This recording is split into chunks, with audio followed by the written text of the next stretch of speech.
প্রথমে জানাই শুভ সরস্বতী পুজোর শুভেচ্ছা ও ভালোবাসা সকল বন্ধুদের।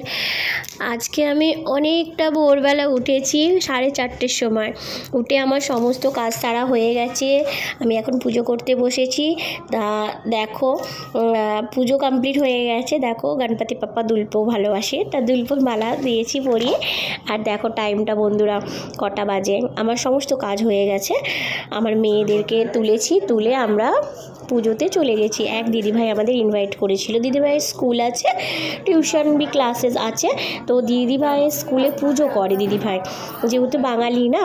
আর দিদিভাইটা ভীষণ ভালো, আমাদের সঙ্গে তো ভালো একটা সম্পর্ক তৈরি হয়ে গেছে। তো দেখো আমরা সাজুগুজু করে আমাদের অঞ্জলিও দেওয়া হয়ে গেছে। তা তোমাদের সাথে সবটা শেয়ার করছি।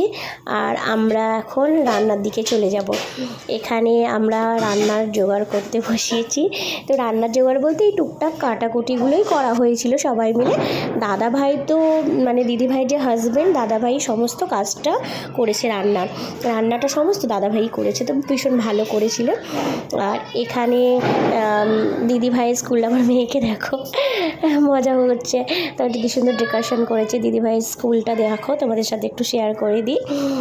আর এখানে যে স্টুডেন্টগুলো আছে তাদেরকে আমি বলছিলাম আমাদের কলকাতাতে কেমন পুজো হয়, আমাদের পশ্চিমবাংলায় কেমন মা সরস্বতী পুজো হয়, সবাই শাড়ি পরে। তা এরাও বাঙালিদের মতনই সমস্ত কিছুটাই করছিল, পরিবেশন করছিল। তারপর শাড়ি পরেছিল, সব হলুদ কালারের বেশিরভাগ বাচ্চারা। তো ভীষণ ভালো লাগছিলো। দেখো আমাকে বলছে যে আন্টি এই করো, ভিডিও করো। দেখো খাবারের দিকে চলে যাই। অনেক কিছু রান্না হয়েছিল এখানে, সমস্ত ভাজাভুজি ছিল, বেগুন ভাজা, আলু ভাজা, শিম ভাজা, মূলো ভাজা, আর পায়েস, পাঁপড়, খিচুড়ি, আর এখানে ছ্যাঁচড়া দিয়েছে। তো আমি তো কুলের চাটনিটা খাবো।